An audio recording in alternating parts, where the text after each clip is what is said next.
నేనండి సాయి. ఉమ్, ఎక్కడ హైదరాబాద్ నుంచి వచ్చాను. ఏం చేశాను? ఏం లేదు. బీటెక్ అయిపోయింది. తర్వాత అక్కడ ఇక్కడ చిన్న పెద్ద జాబులు చేశాను.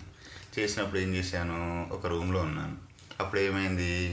అక్కడ తెలిసిన వాళ్ళు సీనియర్ అన్న వాళ్ళు ఏం చేశారు, ఇక్కడ ఎంత బతికినా 40-50 వేల జీతం కోసం 4-5 సంవత్సరాలు ఏడవాలి అని చెప్పారు.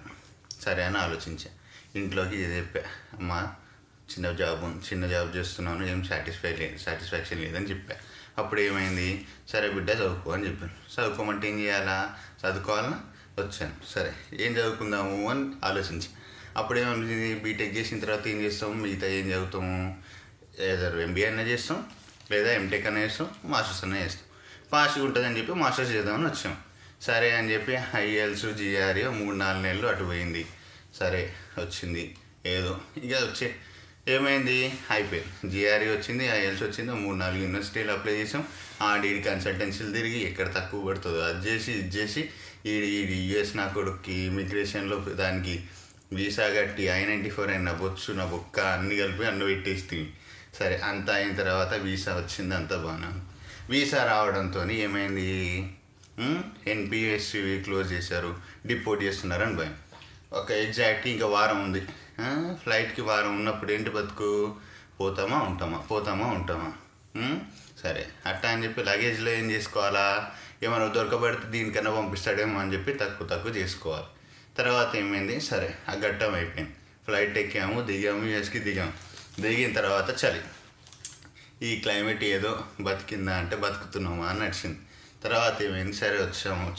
వీడికి వచ్చిన తర్వాత చూడాలి సీనియర్లు ఏం చేస్తున్నారు. సీనియర్లు అంటే ఏంటి నాన్న బాబు ఏంటి పరిస్థితి అంటే, ఏముంది ఏం లేదు, క్లాసెస్ ఇది అది అని చెప్పారు. అకామిడేషన్ దొరికింది, సరే బాగానే ఉంది. అకామిడేషన్ దొరికింది కదా అని చెప్పి వచ్చి ఉన్నాం. 3-4 కూర్చొని ఉన్నాం. సరే ఫస్ట్ డే ఏం చేయాలా, ఇక్కడ ట్రాన్స్పోర్టేషన్ అంటే ఏంటి, కారు ఉండాలి. బస్సుల మీద తిరగలేదు, ఎక్కడికంటే కారు ఉండాలి. కారు కొనాలంటే ఏం కావాలి, డబ్బులు కావాలి. డబ్బులు ఏం చేయాలా, వచ్చిన కొత్తలు ఎలా ఉంటుంది, కార్డులలో నింపుకొని వస్తామా. వచ్చిన తర్వాత ఏం చేస్తాం, మనం ఇవన్నీ ఎక్కడికక్కడ గోకేస్తాం. 2-3 కలిసి తీసుకుంటాం, గోకేస్తాం, అయిపోతాం. తీరా నెల తర్వాత చూసుకుంటే కార్డులలో నీళ్ళు. పార్ట్ టైం జాబులు ఎత్తుక్కోవాలి. ఏం చేయాలి అప్పుడు ఎత్తుక్కోవాలంటే ఒక కారు ఉంటుంది, 3 పార్ట్నర్స్ దానికి.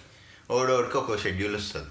ఇక చూసి ఇక వాడికి వీడికి అడ్జస్ట్గా ఇంకా లొల్లి ఇదే ఆఖరికి ఆ కారు అంతా ఒక దగ్గరకు పోతుంది. ఇంక ఇద్దరు అన్నీ చూసుకుంటూ బతకాలి. సరే అయిపోయింది, పార్ట్ టైం అయింది, ఏదో వచ్చింది, అదో కింద పైన పడి ఏదో చేస్తూ ఉంటాం, ఏదో నడుస్తూ ఉన్నది.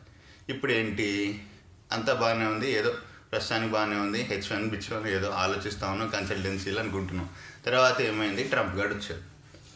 ట్రంప్ గారు వచ్చిన తర్వాత ఈ ఇండియన్స్ పర్లేదు, ఏం ప్రాబ్లం లేదు అని చెప్పారు. సరే ఒక నెల రోజులు హాయిగా ఉన్నామో లేదో కథం H1 పెట్టాడు. ఇప్పుడు అదేంటి, కాంగ్రెస్లో డాక్యుమెంట్స్ చేస్తే ఎలా ఉంటుంది పరిస్థితి తెలియదు, ఏంటో తెలియదు.